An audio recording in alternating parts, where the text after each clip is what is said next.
Sit-in di protesta degli ambientalisti contro la presenza dei militari nella riserva di Punta Bianca.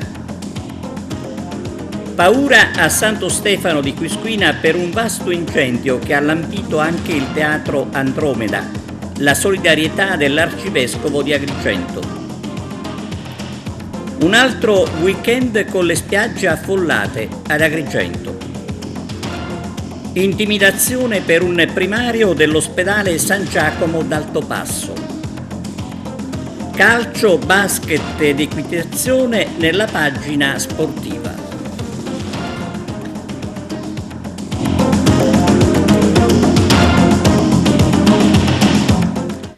Benvenuti su TVA Notizie. Sit-in di protesta degli ambientalisti agrigentini nella riserva di Punta Bianca contro la presenza dei militari. Vediamo. Noi come lo scorso anno siamo qui in un sit-in pacifico per cercare di far capire all'esercito che è finito. Dopo 64 anni non vogliamo più esercitazioni militari. Quest'area, come vogliono i cittadini e come vogliono anche le altre associazioni, deve essere dedicata semplicemente a una riserva naturale, alla fruizione pacifica di quest'area ed è incompatibile, sono incompatibili le esercitazioni militari. Le esercitazioni militari che oltre a danneggiare i luoghi impediscono la pubblica fruizione di questa riserva per più di 7 mesi l'anno. Non è più possibile. Affidiamo ora la palla, dopo questo braccio di ferro vinto con l'esercito, affidiamo la palla a Sua Eccellenza il prefetto di Agrigento, al questore e al presidente della regione Sicilia, affinché facciano prevalere la ragionevolezza. Mai più esercitazioni qui a Punta Bianca. Non è tollerabile il fatto che l'esercito continui a utilizzare quest'area per i propri scopi, per i propri interessi a danno della popolazione locale. Infatti proprio per questo negli scorsi mesi è nato un comitato che si chiama il Patto per la difesa della Sicilia, che si oppone allo sfruttamento energetico, ambientale e militare della Sicilia sotto diversi aspetti. Un incendio, probabilmente appiccato da un piromane, ha creato paura e panico a Santo Stefano di Quisquina, a rischiare anche il teatro Andromeda, la solidarietà dell'arcivescovo di Agrigento. Fiamme e paura a Santo Stefano Quisquina nell'Agrigentino, dove un incendio si è esteso quasi a lampire il teatro Andromeda, uno dei siti più suggestivi della provincia di Agrigento. La situazione, dice il sindaco Francesco Cacciatore, in un primo momento sembrava si potesse gestire facilmente, ma le fiamme che si sono propagate creando panico e pericolo sono state spente solo con l'intervento dei Canadair. Non è escluso che ad appiccare il fuoco sia stato qualche piromane, i soliti deficienti che vanno assolutamente fermati. L'arcivescovo di Agrigento, Alessandro Damiano, ha espresso vicinanza alla comunità di Santo Stefano Quisquina e gratitudine verso tutti coloro che hanno contribuito a fronteggiare le fiamme. L'arcivescovo ha condannato il gesto che ha messo in pericolo la vita delle persone. Monsignor Damiano auspica una presa di coscienza delle responsabilità personali con un impegno deciso a favore di azioni preventive e la promozione della cultura. Un altro weekend caldo ad Agrigento con le spiagge affollate. Margherita Trupiano.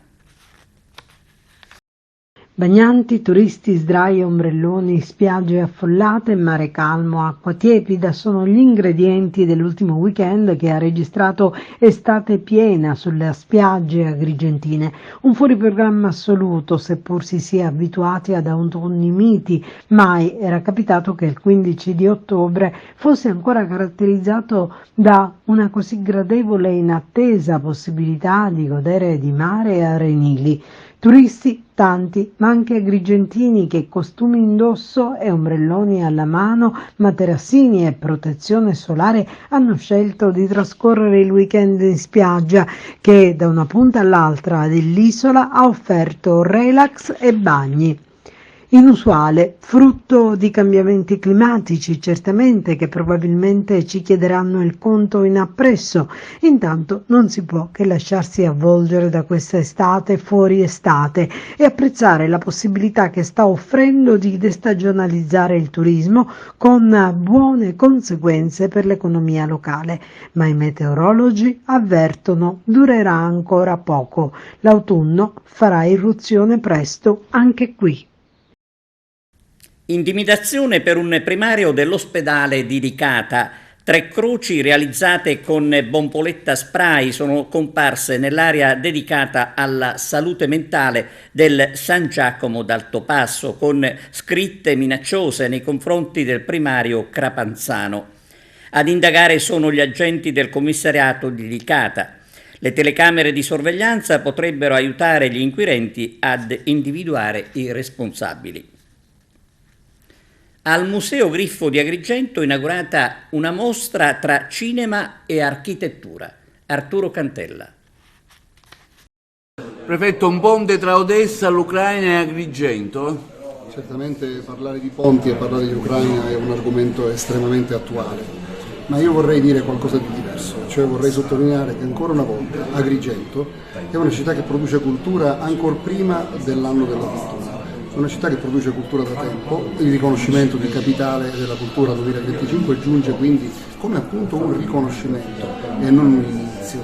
Sarà un coronamento di un percorso per cui la mostra di oggi non è che un passo. L'arte più popolare del Novecento e anche del 2000 è il cinema, sia pure attraverso le diverse tantissime forme in cui si è andato frammentando, dai tablet alle televisioni, ai telefonini. E il cinema è l'arte che parla a tutti. Ecco, Agrigento anche in questo dice la sua, con una mostra molto interessante su un capolavoro di Eisenstein, la corazzata Potemkin, che ha segnato proprio l'inizio della storia del cinema. Professore Mediri, tra cinema e architettura si inaugura questa mostra in proiezione di Agrigento, capitale italiana della cultura 2025, Odessa Steps, che rievoca anche il titolo di un film. Certo, rievoca un titolo, un film importante, il film di Corazzata Potemkin, Eisenstein, ma rievoca anche tante altre idee che sono fondamentalmente legate al fatto che oggi bisogna fermarsi e riflettere su quello che accade. Il ponte con l'Ucraina è chiaro, anche perché questa manifestazione nasce con l'Università Politecnica di una città ucraina e vuole avere un significato simbolico molto forte di pace, di fratellanza, e ribadendo che la cultura supera tutto, supera le fazioni, supera le guerre, supera le ideologie. È un momento un po' complicato per il nostro mondo, dove purtroppo sembra che questi concetti si perdano e dove gli interessi di tipo ideologico sembrano prevalere. Quindi diciamo che oggi inaugurare questa manifestazione proprio in questo momento storico ha evidentemente per l'Università di Palermo un significato veramente particolare. Parliamo di questa iniziativa dedicata a una mostra importante qui organizzata dal vostro polo universitario territoriale. È una iniziativa molto importante per noi perché dimostra come l'università non sia solo didattica ma anche ricerca e soprattutto come il polo territoriale universitario di Agrigento tenda ponti di ricerca, di fratellanza, di cooperazione a livello internazionale. Questa volta l'Ucraina e Odessa in particolare è il luogo con cui abbiamo teso una relazione abbastanza importante anche in tempi di guerra. Perché abbiamo collaborato con l'Università Politecnica di Lviv, con l'Archivio di Stato di Odessa, in maniera così, con degli scambi molto importanti in un periodo molto tragico per loro. E abbiamo studiato la scalinata di Odessa, progettata da un architetto di formazione italiana, Francesco Boffo, che per la prima volta di cui abbiamo approfondito per la prima volta la biografia e la storia. E quindi la scalinata di Odessa, che da gennaio è una delle architetture che l'UNESCO protegge, un bene a rischio, internazionale, diventa l'oggetto del nostro lavoro, e questa volta l'architettura si mette insieme al cinema, perché questa scalinata è nota soprattutto per il famoso film di Eisenstein, la corazzata Potionkin, da cui poi prende il nome nella cultura popolare, scalinata Potionkin, e dimostra come architettura e cinema abbiano un collegamento molto forte. Quindi qua ci sono dei documenti di archivio molto importanti che si potranno visitare durante la mostra, che vengono direttamente da Odessa, dei documenti diciamo preziosi che provengono da Storyville e dalla Cineteca di Milano, e quindi diciamo è un godimento per Agrigento che si appresta ad essere capitale italiana della cultura 2025. È un contributo che l'università dà all'interno di questa iniziativa. C'è anche una raffigurazione plastica. C'è un plastico molto importante, sì. Un plastico che diciamo fa vedere non solo la scalinata e il rapporto con il mare, ma anche la città di Odessa, la parte più importante, progettata da questo architetto che si chiama Francesco Carlo Poffo. La mostra sarà visitabile fino La mostra è visitabile da oggi fino al 20 novembre e ci saranno anche degli eventi collaterali, organizzeremo anche delle visite per dare modo di conoscere. Avete coinvolto anche il mondo scolastico? Sicuramente è coinvolto e sarà coinvolto in questo mese di attività, ma anche tutti gli studiosi che vorranno vedere dei documenti inediti. Presidente Lamendola, una mostra importante, Odessa, che riapre questo ponte fra Agrigento e l'Ucraina, a cui voi come Presidente dell'Ordine degli Architetti avete fattivamente contribuito. Sì, abbiamo voluto supportare, sostenere, patrocinare questa interessante iniziativa del Polo Universitario del Presidente Duzzolino, proprio perché siamo convinti che oggi noi si crea un ponte culturale tra la nostra città e la nostra realtà è l'Ucraina, ma al tempo stesso viene esaltato il rapporto tra cinema e architettura. Ricordiamo infatti che la scalinata di Odessa, dove si svolge la scena famosa del film di Eisenstein, la corazzata Potionkin, è un'opera di architettura del nostro Carlo Boffo, architettura italiana dell'Ottocento, che ha caratterizzato, ha fatto tanti interventi sia in Russia che in Ucraina, e quindi ha alimentato in una serie di città come Odessa un aspetto multiculturale, tant'è che Odessa prende il nome da un termine greco. Siamo molto contenti anche perché questa manifestazione cade proprio nell'anno in cui noi celebriamo il centenario della fondazione degli ordini, e quindi anche questa si va a incesellare nelle iniziative che stiamo portando avanti durante il 2023. Tenere alta l'attenzione è quanto dice la CGIL dopo le dimissioni del rettore dell'Università di Messina, Salvatore Cuzzocrea. C'è il servizio. Lo scandalo ha travolto l'Università di Messina, sono arrivate le dimissioni del rettore Cuzzocrea, resta però davvero da mantenere accesi i riflettori su una vicenda con dei contorni, con degli ulteriori sviluppi che ci potrebbero essere.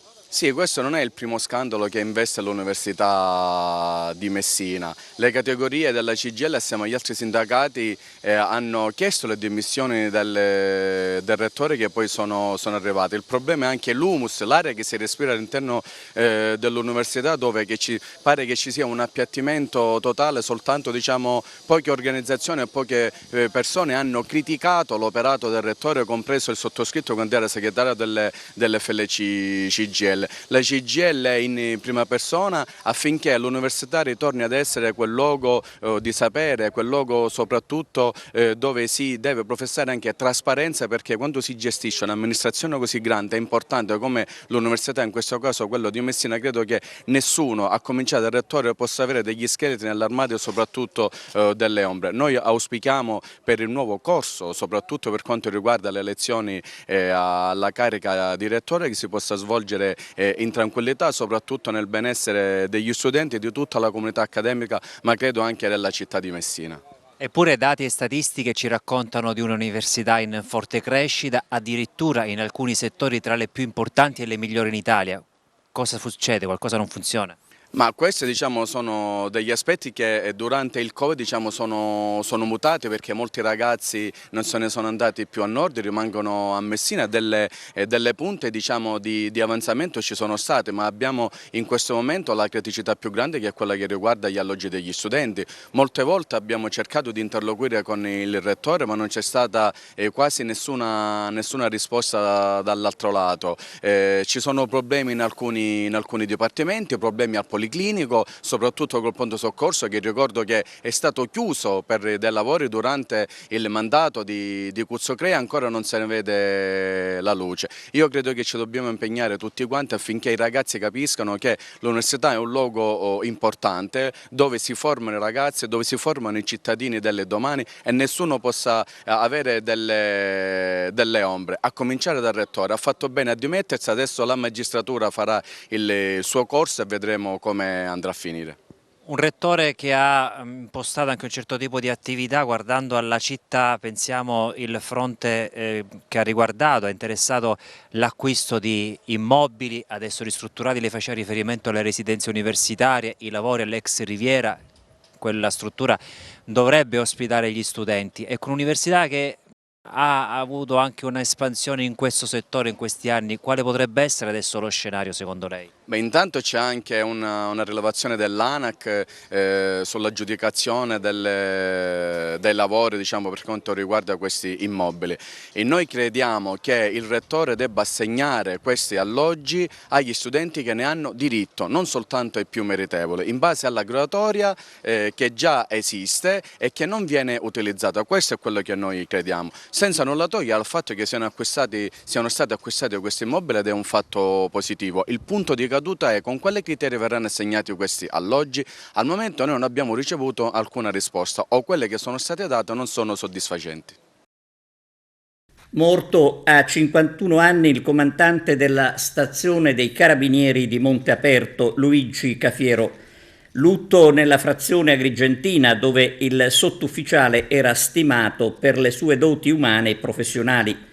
Lutto soprattutto tra i colleghi del comando provinciale di Agrigento. Per il porto messinese di Tremestieri, quali novità ci sono? Vediamo. Il porto di Tremestieri, nel sistema portuale di fondamentale importanza, mancano 43 milioni a quanto pare. Come trovarli? Come fare?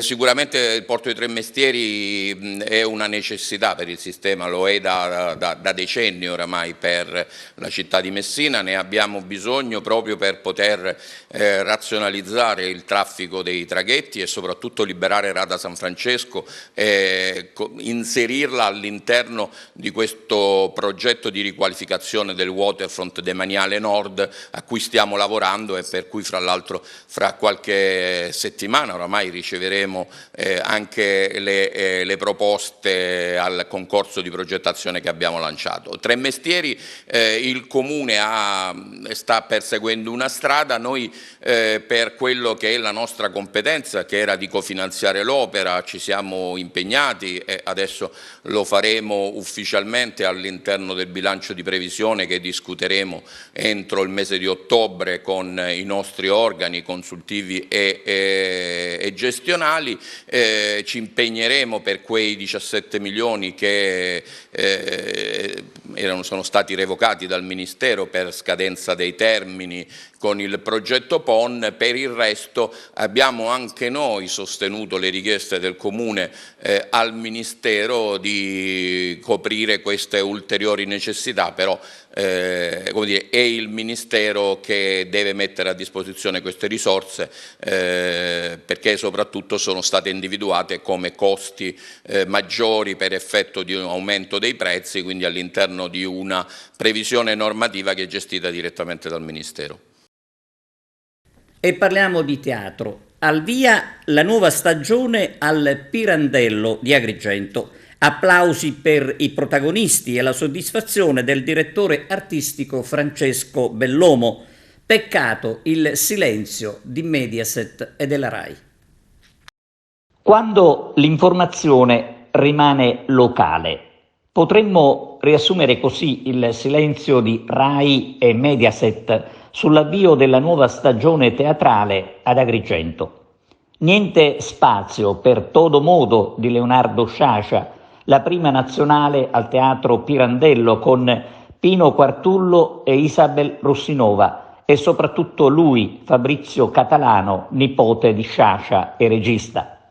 Uno spettacolo straordinario sabato e domenica pomeriggio per la replica. La nuova stagione teatrale firmata da Francesco Bellomo si annuncia ricca ed entusiasmante.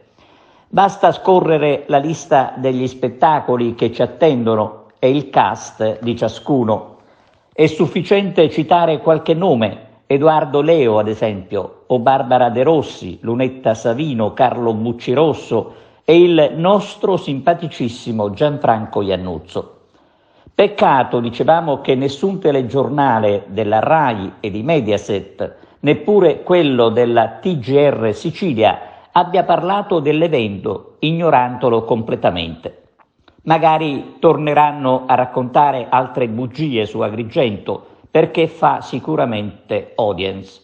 Non sarebbe poi la prima volta. Ma torniamo al teatro. Francesco Bellomo lo abbiamo visto soddisfatto ad avvio di stagione con una prima nazionale che proietta il Pirandello tra i grandi teatri italiani. Todo modo in versione Matteo Collura, portata in teatro da Fabrizio Catalano, ha appassionato il pubblico che non ha risparmiato applausi con i protagonisti che alla fine si sono intrattenuti sul palco per uno scambio di battute con gli spettatori. Lo spettacolo è piaciuto per la bravura proprio dei protagonisti e tutto quello che si è detto alla vigilia è stato praticamente confermato. Un solo appunto però riteniamo vada fatto agli addetti all'audio, audio che va sicuramente migliorato, come ha suggerito domenica a metà spettacolo una voce che si è levata dalla platea e non è stata purtroppo l'unica. Ancora una volta una delle opere tra le tante meravigliose di Sciascia, questo autore che amato non soltanto nel nostro paese, nella sua terra, ma in tutto il mondo, rappresentato in tante lingue. E quindi sì, sicuramente una grande emozione, il Teatro Pirandello, Agrigento, la Sicilia, Sciascia. Sicuramente un pubblico molto attento e molto bello. Questa mattina abbiamo avuto occasione di fare anche un incontro con gli studenti che hanno dimostrato grande sensibilità, grande calore e grande amore per il teatro. Tutto in questo teatro, nella terra di Sciascia, che è l'autore del romanzo da cui è tratto questo spettacolo, adattato da Matteo Collura, anche agrigentino, e con la regia di Fabrizio Catalano, che è il nipote di Leonardo Sciascia. Debuttare al Teatro Pirandello di Agrigento è il massimo. Quindi siamo onorati e felici di poter debuttare con questo spettacolo che già da quello che abbiamo capito con gli studenti piacerà molto e spero che anche agli adulti piacerà anche. Siamo giunti allo sport calcio. Carmelo Lentini ci parla dei campionati di Serie D, eccellenza e promozione. Si è giocata l'ottava giornata del campionato di Serie D Girone I, i cui risultati confermano il momento magico delle tre battistrada, vale a dire Siracusa, Trapani e Vibonese, che hanno creato un piccolo stacco dalle inseguitrici. Da sottolineare che Trapani e Vibonese hanno una gara in meno da recuperare. Alle loro spalle ora c'è il Licata, che grazie ad una rete di Riccardo Rotolo supera in casa la Cireale. Porta bene il cambio d'allenatore alla Nuova Egea e a Francesco Di Gaetano, il nuovo coach, che passa a Sant'Agata. Per quanto riguarda l'Acregas, lo stop di una giornata gli ha fatto perdere qualche posizione, ma la compagine dei Templi ha una gara in meno disputata. Adesso appuntamento a mercoledì prossimo all'Esseneto per la Coppa Italia contro il Canicattì dell'ex Orazio Pidatella, che nel turno di campionato ha vinto sul campo del Castrovillari. In caso di parità si passerebbe direttamente ai calci di rigore per accedere al turno successivo. Per quanto riguarda invece l'eccellenza A, il Mazara 46 riesce a pareggiare con Modou il vantaggio iniziale della Nissa di Agudiac e così rallenta il cammino bianco scudato in vetta alla classifica.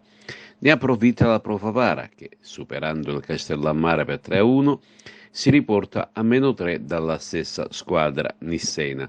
Una mezza battuta d'arresto per la squadra di Nicolò Terranova, che adesso sente il fiato non solo della Profavara ma anche di altre 3 squadre come lo stesso Mazara 46 e il rilanciato Folgore. Anche per l'altro Mazara del neotecnico ex Cregantino Totò Tedesco è stata una giornata positiva, avendo vinto sul campo dell'Aspra. Positiva la giornata per le agrigentine di eccellenza che hanno entrambe vinto. La Profavara 3-1 con il Castellammare, mentre lo Sciacca 2-1 con il Fulgatore. Ed ora ancora un campionato minore, quello di promozione Girone A. Torna a vincere l'Empedoclina, che supera la Giardinellese con il risultato di 2-1, grazie alle reti di Polito e Hassan. Vince tra le Muramiche anche il Gemini, che supera con difficoltà l'ostica città di San Vito Lo Capo.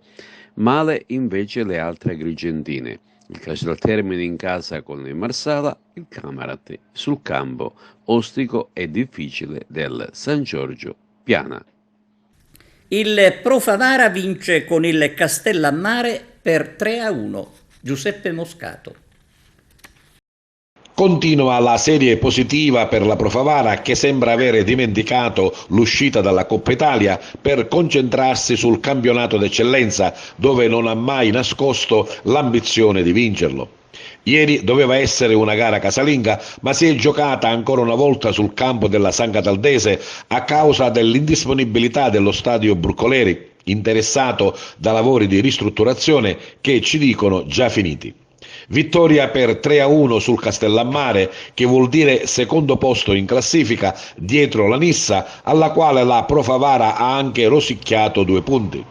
Una vittoria comunque non facile, anche se il risultato poteva essere più consistente visti gli errori e le imprecisioni. Non era trascorso un minuto di gara con la Profavara che arriva direttamente sotto rete con Ficarrotta che viene trattenuto in aria. Sembra rigore netto, ma forse è troppo presto per un penalty. Il vantaggio arriva all'8° proprio con Ficarrotta, con una perfetta punizione, un tiro preciso pennellato che si insacca all'incrocio dei pali.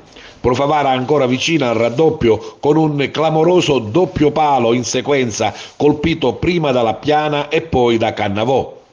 Il raddoppio arriva nella ripresa, al 76esimo realizza Lucarelli su servizio di Ficarrotta. Il Castellammare reagisce ed accorcia le distanze all'80esimo con Messina.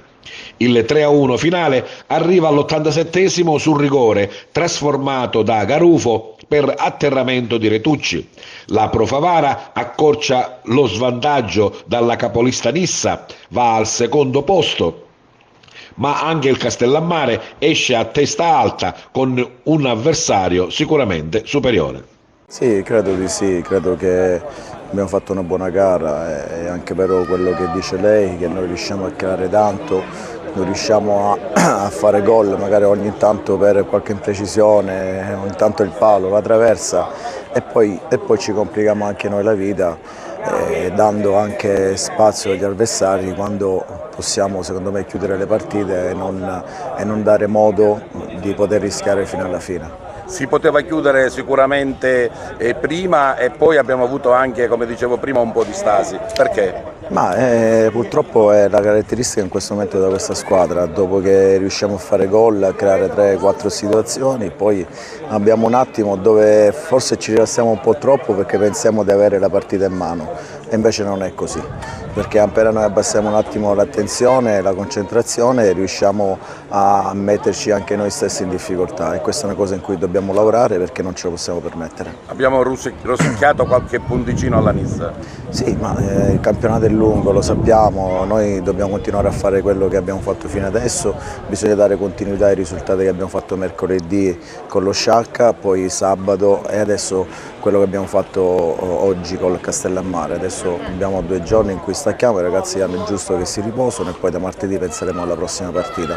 E a proposito dei ragazzi, qualche ammonizione in più forse e qualche piccolo infortunio può sì. mettere qualche preoccupazione? Ma purtroppo fanno parte del gioco, ci siamo complicati noi sull'ammonizione e sull'espulsione, poi c'è stato anche Mattia Reducci che ha avuto un fastidio al ginocchio quando abbiamo avuto il calcio di rigore, e poi fino alla fine siamo rimasti anche in 8 in campo, quindi devo dire anche bravi ragazzi per i minuti finali dove hanno gestito credo abbastanza bene il risultato. Pro Favara è questo.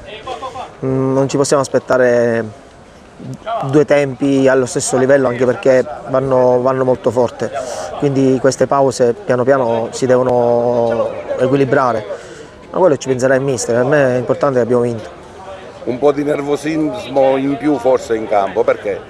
No, va bene, nei 90 minuti ci può stare, qualche piccolo fallo in più, qualche reazione, poi torna tutto nel normale, anche perché i giocatori si rispettano, dentro il campo c'è sempre un po' di adrenalina che comporta questo, però alla fine è importante che tutto finisce con la stretta di mano a fine partita. Possiamo quindi mettere questa partita a parte il discorso del risultato finale tra le belle prestazioni? Possiamo mettere questa partita con 3 punti che ci portiamo a casa, e poi le belle prestazioni quando saranno proprio belle le commenteremo.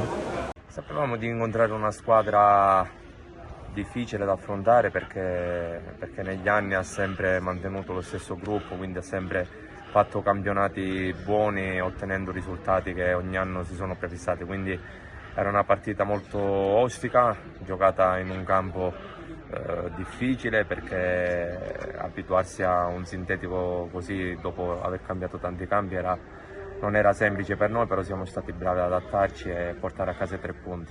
Sei entrato nel tabellino dei marcatori, questo è il tuo secondo gol stagionale con la Pro Favara, giusto? Sì, secondo gol, ma felice perché abbiamo dato continuità alla vittoria di Palermo, quindi è iniziato un nuovo percorso per noi e quindi dobbiamo cercare ora di dare continuità, perché diventa fondamentale fino a quando finalmente non torneremo a giocare a casa. Non era questo il campo dove potevamo pensare di trovare punti per la salvezza. Il calcio si sa, si inizia sempre da 0-0, però obiettivamente diciamo, è una lotta impari. Però aver visto questa squadra mettere paura al Favara, giocare a certi frangenti a viso aperto e quasi alla pari col Favara, ci dice che il percorso di crescita di questi ragazzi è abbastanza avanzato, siamo fiduciosi. E come avete visto dal primo minuto abbiamo schierato 5 under, alcuni 2005, quindi è questa la nostra politica e sappiamo che ci possono essere delle defaillanze, ci possono essere degli errori, però in maniera assolutamente serena ci prepariamo per la partita di sabato, che quella sì è una partita da cercare di vincere a tutti i costi contro un fortissimo Gelaci che oggi mi dicono aver battuto l'Atletico Palermo, quindi una partita impegnativa con una squadra che lotta con noi per la classifica. Linea alla regia per la pubblicità. Dopo torneremo con le immagini di Licata Acireale. E adesso, come vi dicevamo, le immagini della partita Licata Acireale fornite dalla redazione di Wisport, che ringraziamo. Dopo aver conosciuto il sapore amaro della prima sconfitta in campionato, il Licata ritorna in campo affrontando i Granata della Cireale. Buon pomeriggio amici sportivi, siete collegati dal Saraceno di Ravanusa, dove scenderà in campo l'8ª giornata del campionato nazionale di Serie D. Girone I, come detto, Licata Cireale, un derby siciliano molto sentito che infatti si rispecchia nella presenza gremita della tribuna dello stadio di Ravanusa. Invece molto probabilmente andrà in mezzo, così è, sul primo palo il pallone che attraversa tutta l'area piccola, azione pericolosa gruppone di uomini davanti a Zizzania. Arriva un cross e uno schema fuori per Murgia che la può stoppare, conclusione che va alto ma è stata deviata. Pallone che Murgia fa filtrare per Minacori sulla sinistra, si inserisce Lanza in sovrapposizione, cross basso per Rotulo, siamo nell'area di rigore, Minacori, il tiro ribattuto e si accontenta del corner Giannone. Licata va Rotulo in mezzo, pallone che esce dalle parti di Lanza, proprio il tiro! Gran parata di Zizzania, tiro potente, purtroppo centrale però. Parte sempre dai difensori il Licata. Murgia, uno sguardo a cercare l'inserimento di Rotulo, posizione regolare, Rotulo, il Licata è in vantaggio, il Licata è in vantaggio, il Licata è in vantaggio, mano sull'orecchio per Riccardo Rotulo per prendersi tutta l'esultanza del tifo giallo-blu. Minuto 18, cambia il risultato, Licata 1, Acireale 0, al Saraceno ha segnato Riccardo Rotulo. Pedalino a far scorrere per Vari, pallone alto a cercare Minacori, ancora Vari, alto Vari da ottima posizione, tradito forse da un rimbalzo. Murgia supera la Vigna, supera un altro avversario, Murgia in aria, Murgia sul fondo, il tiro, anzi il cross che viene toccato da Maltese. Cicirello col tacco, adesso pallone per Vaccaro che non sfonda, però la sfera arriva a Corigliano, attenzione, Acireale in aria con Corigliano alto, l'azione migliore per la Cireale arriva al 44esimo minuto di gioco, di girarsi, cade giù, pallone che non filtra, arriva a Murgia, filtrante, pallone che arriva a Rotulo, è una carambola, dice no, sul doppio intervento di Zizzania. Di testa Maltese in anticipo su Vari, però il pallone di Rotulo proprio per il numero 7 che entra in aria, Vari, il pallone, Rotulo, la salva Maltese, si è sostituito al portiere, di testa sbaglia Vanzan, Rotulo, ancora una volta un errore, Vari, Minacori, altro salvataggio di Maltese, si sta sostituendo al portiere. Sul traversone in aria, quindi Rotulo prova ancora una volta a mettere in avanti di questo pallone, ma si fa tutto da solo. Rotulo, punta Maltese, Rotulo ancora una volta Maltese, monumentale. Prova a scattare Rotulo, è un 3 contro 3, c'è Saito a destra, tutto solo, pallone errato di Rotulo ancora una volta. La rincorsa.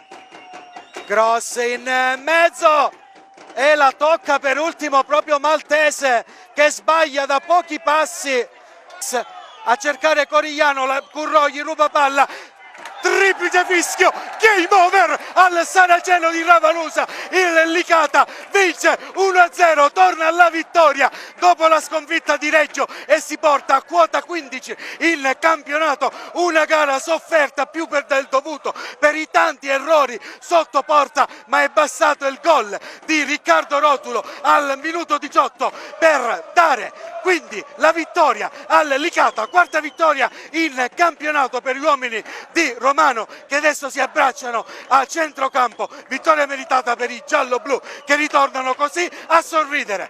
È tutto dal Saraceno, alla prossima. Fortitudo, una sconfitta con il Casale che fa male.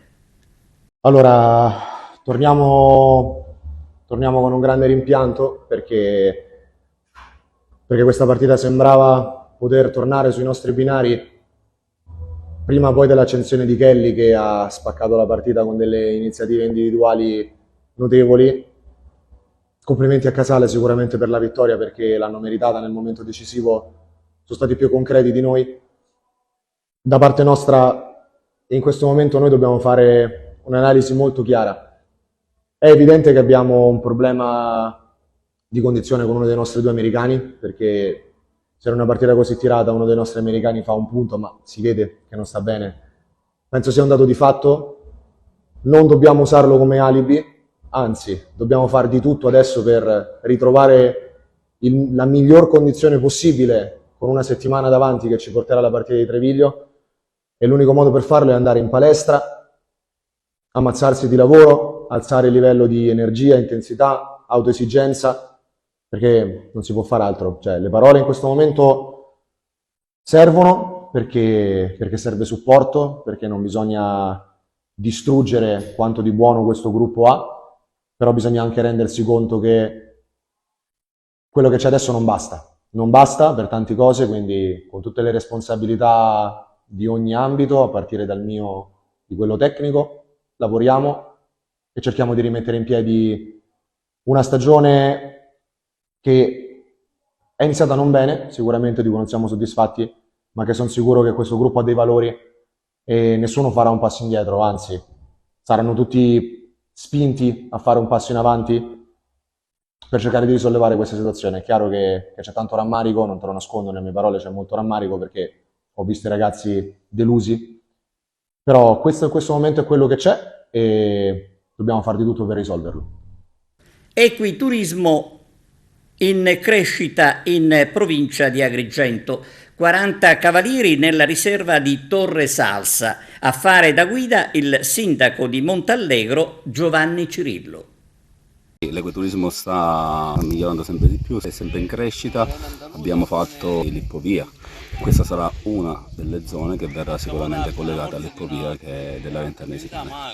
Questo territorio della padrona noi abbiamo, grazie all'Opera al Mare del presidente Antonio Doricella, che ha organizzato questa escursione. Sono stato in prima fila a guidare questi ragazzi che vengono dai paesi limitrofi, anche un po' più lontani, alla scoperta delle nostre bellezze naturalistiche, soprattutto qua a Torre Salsa. Spettacolare, ci siamo riusciti, abbiamo lavorato tantissimo per fare questa manifestazione. Abbiamo scelto di farla in pochi in modo tale da poter governare questo percorso in una maniera tranquilla e impegnandoci tutto personalmente. È bello dividere questo momento assieme agli altri dell'associazione, di altre associazioni che abbiamo qua.